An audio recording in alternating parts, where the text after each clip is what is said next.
Experiment নিয়ে আসছি। সেই এক্সপেরিমেন্টের নাম আমরা একটু দেখি যে calibrating of the frequency deal of a signal generator with the help of line frequency by forming a Lissajous figure on a oscilloscope screen. আমরা জানি কি যে এক্স অ্যাক্সিস এবং ওয়াই অ্যাক্সিস থেকে পারপেন্ডিকুলারলি দুইটা যদি ওয়েভ সাইন ওয়েভ আপতিত হয় তাহলে সেখানে Lissajous ফিগার তৈরি হয়। আমরা এখানে থিওরিতে সেই প্রসিডিউর সেই জিনিসটা এখানে লিখেছি, থিওরিটা সম্পর্কে একটু ভালো করে জেনে নেবেন। আমরা এই সার্কিট কানেকশন হিসেবে দেখব যে অসিলোস্কোপের আমরা দুইটা চ্যানেলে দুইটা সিগন্যাল জেনারেটর ইউজ করব। আমাদের মূলত এক্সপেরিমেন্টটা তুলনামূলক সহজ। আমরা এখানে সার্কিট কানেকশন দেখলাম। আমরা সাধারণত এই এক্সপেরিমেন্টটা তুলনামূলক সহজ। এখানে আসলে আমরা করব কি যে আমাদের যে অসিলোস্কোপ আছে আমরা সেই অসিলোস্কোপের সাথে যে দুইটা ফ্রিকোয়েন্সি জেনারেটর কানেক্ট করেছিলাম সেই দুইটা ফ্রিকোয়েন্সি জেনারেটর থেকে দুইটা আলাদা আলাদা ফ্রিকোয়েন্সি নিয়ে সাধারণত কোন ধরনের ফিগারগুলো আসে সেটাকে সাধারণত আমরা অবজার্ভ করব। আমরা এই অসিলোস্কোপের সাথে এই একটা ফ্রিকোয়েন্সি জেনারেটর আমরা এটাকে চ্যানেল অনে সেট করেছি, আর একটা জেনারেটর যেটাকে আমরা চ্যানেল 2-তে সেট করেছি। আমরা দেখতেছি যে দুইটা ওয়েভ, অর্থাৎ এই যে এটাকে আমরা এক্স অ্যাক্সিস ধরেছি, এটাকে ওয়াই অ্যাক্সিস ধরেছি, দুইটা ওয়েভ আমাদের এখানে ফর্ম করতেছে। দুইটা ওয়েভ আমরা এখানে দেখতে পাচ্ছি।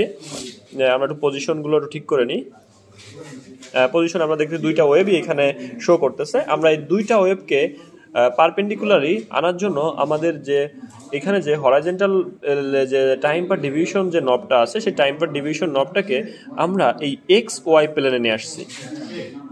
এক্স ওয়াই প্লেনে এনে আমরা সাধারণত এখানে যেহেতু দুইটা চ্যানেল নিয়ে কাজ করতেছি আমরা ডুয়েল চ্যানেলকে আমরা এখানে ডুয়েল চ্যানেলে সেট করেছি, এখানে ডুয়েল চ্যানেলে সেট করেছি। এটাই হলো আমাদের বিষয়। আর আমরা যে গ্রাফটাকে ছোট বড় করার জন্য আমাদের এই টাইম পার ডিভিশন নবটাকে আমরা আমাদের প্রয়োজন মতো নিতে পারবো। আমরা এখন যেটা চাচ্ছি সেটা হলো বলেছি যে চ্যানেল অনের আমরা ফ্রিকোয়েন্সি সেট করব। ধরেন আমরা চাচ্ছি যে রেশিও 1:1 জন্য আমাদের যে টাইপের ফিগারগুলো হয়। আমি এখানে যদি দেখি আমরা সাধারণত চ্যানেল অনে যে জেনারেটর দিয়েছি সেই জেনারেটরকে আমরা 20 হার্জ যদি দিই তাহলে আমাদের পরবর্তী যে আরেকটা জেনারেটর আছে সেই জেনারেটরে আমরা সাধারণত 20 হার্জের আশেপাশে কোনো একটা ভ্যালু সেট করব।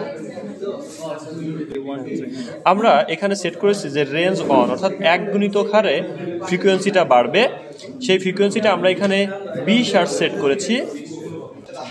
তাহলে আমরা বলতে পারি যে দুই পাশে যেহেতু 20 হার্জ সেট করেছি তাহলে আমাদের রেশিও অন, আমরা যে অসিলোস্কোপের যে ফিগারটা দেখতে পাচ্ছি আমাদের খাতায় আমাদের যে টেবিলে সেইটা আমরা ড্র করেছি, অর্থাৎ 0 ফেজ, π/4, π/2 ফেজের জন্য আমাদের 3টা ফেজ এঁকেছি। এরকম বিভিন্ন ফেজের জন্য বিভিন্ন রকম শেপ আসছে।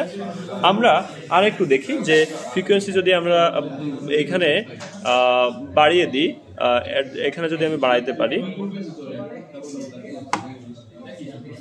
ফ্রিকোয়েন্সিটা বাড়িয়ে দিই।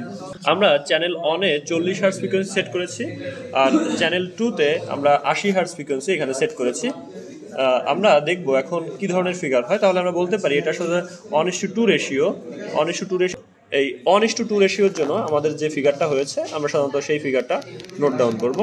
যে সাধারণত আমরা জানি যে 0 ফেজের জন্য এইরকম ফেজ, π/4 এর জন্য এরকম, π/2 এর জন্য এরকম ফেজ। আমরা সাধারণত এই এক্সপেরিমেন্ট দিয়ে আমাদের এই দুইটা যে সিগন্যাল জেনারেটর আছে দুইটা সিগন্যাল জেনারেটরে বিভিন্ন রকম ফ্রিকোয়েন্সি দিয়ে আমরা বিভিন্ন রকম যে Lissajous ফিগার দেখতে পাবো সেটাকে সাধারণত অবজারভেশন টেবিলে লিখলে আমাদের এক্সপেরিমেন্টটা সম্পূর্ণ হবে।